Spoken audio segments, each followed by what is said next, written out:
everybody, Jam Creates here. Got another video for you. Today is another old school comics video. This is, if you're unfamiliar, this is where I go through my boxes and pull out something that looks cool and read it. It could be something that I remember reading back in the day and was like obsessed with and just wanted to like share with you guys, maybe reminisce over. It could be something that I don't even remember buying. And just was like, hey, what is this? I don't even remember this. Let's read it and see. So this one's a little bit different. You know, by the way, if you're new to the channel, make sure you hit the like, subscribe, join, hit the bell for notifications, all that good stuff. If you want to help support the channel, you can go, I'll put the link down below in the description. We've got a store. You can get Smiley Bones stickers. You get Smiley Bones t-shirts. He's our little mascot here. You can also get Indie Comics Underground stickers and t-shirts. What is Indie Comics Underground? That is my free online zine dedicated to indie and crowdfunded comics. I am currently working on issue 7 as we speak, and it's going to be banging. Just go to indiecomics.underground.com. The link will be in the description below. And while you're there, you can sign up. If you sign up, you will get early access to every issue before the rest of the internet gets it. And while you're there, you can also check out all 6 previous issues. All right, so into this. This is Madman Comics #1 from Dark Horse Comics. This was from, I believe, like 1994 or something like that. Right? Yeah, April 1994. So here's a funny thing about this one. I know a lot of people have a lot of love for this series, and for some strange reason, now I don't know how or why I bought this, but I don't think I ever read it. Like, it's one of those things where I think I either got it as part of a pack of stuff I bought, or I just bought it because it was like a #1 and it looked interesting, so I was like, I'll just buy it.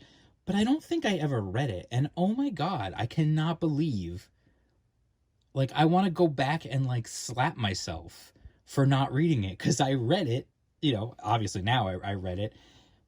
I don't remember any of it, so I'm pretty sure I never read it, even back in the day. But, oh man, it is so good. Like, I feel like such an idiot.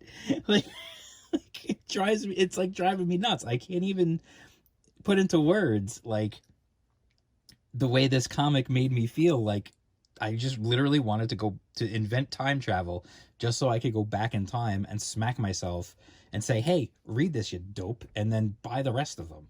Because now, like, I'm pretty sure the only issue of Madman I have, but now I want to read the rest of it. So first and foremost, let's get into it. It was Mike Allred who did Madman. He was pretty much like the man behind it. I mean, you can see in the credits here, he was the story, art, and lettering. So Laura Allred did the coloring, and then, he had some editing and other stuff by some others. And then the back cover was by Frank Miller. So this right here on the back cover is a Frank Miller piece, which is interesting. So anyway, we get to it. First of all, this cover is banging. Like, this is like a really good, it's like the second time now I've said banging, like, oh my god. So this cover is really good. Just super, like, really dynamic, really, like, grabs you. This is what comics should do. It should grab your attention. It's a really cool design with, like, the pages behind it as you're seeing, like he's ripping through the cover and you've got the pages behind. Really cool stuff. Just really good. And then we start off, we get this little, like, prologue here about Madman, and, like, kind of like where he comes from, like a glimpse into where he comes from. And so you sort of just get the idea he was dead and he was brought back to life. They call him Frank, which I'm assuming is a play on Frankenstein. But that's actually apparently not really his name. There's a lot of mystery built into the character, which is interesting because I think when I saw it, I just kind of wrote it off as like, oh, it's just going to be some silly whatever. Like, I don't know. I don't know why. Like, for whatever reason, 1994 me was just not, like, ready for this.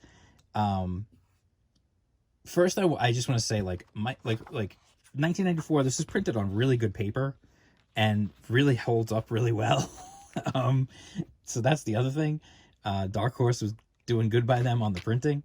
But then you just look at the art, and the art, like, this book, it's such a throwback. Like, it just looks and feels like an old comic. Like, and when I say old, I know technically 1994 is old at this point. I understand that. I'm an old fart. I get it. But, like, it feels like, you know, I read comics from the 60s. I have comics, you know, in my house. I have comics from the 60s that were my dad's. You know, I have comics from the 50s that were my father's. And, like, I don't know. I look at this, and, like, the panel layouts and the style and everything just has that classic comic style to me, which is really interesting. You know, even like the you know, even the lettering here on like the titling and everything, it just screams like 60s, you know, era comic book. But that's not a bad thing. I mean, I don't think people would think that's a bad thing necessarily. Like, you can see the art itself, like, it's really good. And, like, there's some really fun, like, there's honestly some genuinely funny material in here. And the other thing about it, which is nice, is that it feels timeless. I mean, it feels like it's taking place in this time, in that time, that same time frame too. Because he's got like a walkie-talkie that he talks with, that he uses. There's a UFO crash. He goes into the sewers, and he runs into street beatniks, which is one of the funniest threatening groups I've ever seen. They're literally beatniks who are in the sewers, and they're all like, "Hey, man." Yeah. They're just like, "We're here to frolic, man. Cut up, you know, horse around." And then, like, they're all like, but then they're also violent. Like, it's kind of weird. But he throws the alien goop on them, and then they end up mutating and coming back for him later. Just some crazy stuff. Just really wild. Like, you've got these other characters that they introduce you to, and you're like, there's also just random stuff. Like, right here on the street, why is there like a zombie just walking down the street? Like, what's up with that? I don't quite get that. It's kind of weird. And then if you look at the car, like, look at the car. It certainly looks like a 50s or 60s car. Probably more 60s.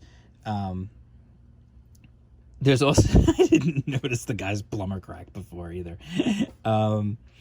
There's a lot, like I said, there's a lot of good stuff, a lot of detail, a lot of quality, like, just really, like, just great art, and, like, bizarre characters, really weird setting. Just everything about it is just so cool and so unique. Like I said, I'm just mad at myself for not reading this back in the day. Like, I don't understand.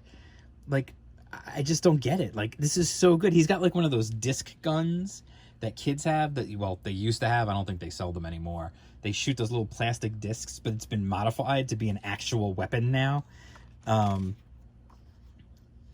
like, there's just all these crazy characters, and like, it's definitely got this timeless, like, 1960s era feel to it, and just so good. It's just so good. I can't even, like, I don't know how to put it into words almost. Like, and then it's got like this crazy ending with the alien who's like, "Hey, let's be friends," and just really wild stuff. Like, it's hard to explain. It's so unique. And like, then you get like these, even this art, like this art on the inside cover, like the inside back cover, like, this is fantastic. Like, this is really good. And then you've got and then it's funny too, because they even talk about like next issue, who's going to be doing the back cover, which, like I said, on this one was Frank Miller. And then I just want to show you guys the peek on the inside of this cover too. You know, you've got like, it's just, I don't know. I can't explain it. Like, it's so hard to put into words. It's just so good. Like, I really want to track it down now and read it. And it's funny because I know it's highly regarded, and I know I'm not probably like breaking any news to any longtime fans out there. But man, what did I miss? It's so crazy to me, like, how many good comics came out back in the 90s. Like, there was so much good indie stuff that like slipped through the cracks or whatever. Like, I can't even, like, and that's why I'm excited about indies nowadays, because I feel like we're getting back to that, where there's like a lot of really good indie books coming out now that are filling in the gaps that the mainstream's just not doing. And I don't want to turn this into a another bash the mainstream stream video. That's not what this is about. So now it's funny, because now it leaves me wondering, like, what's Mike Allred doing these days? Like, is he even still around? Is he still in comics? Like, what is he doing? And like, I want to know what happens, like, with the character and with this world.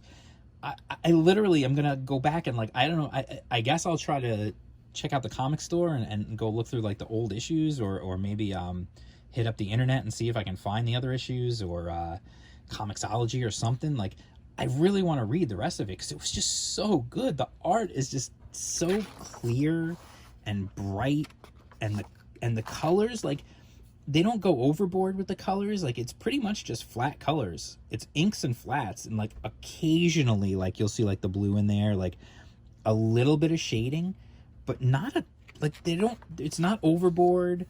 Like, none of it is overdone or anything, like a lot of stuff in the 90s was, with all the computer coloring and all that stuff. Like, it just looks like a comic book, and it feels like a comic book, and it reads like a comic book, and it's just so good.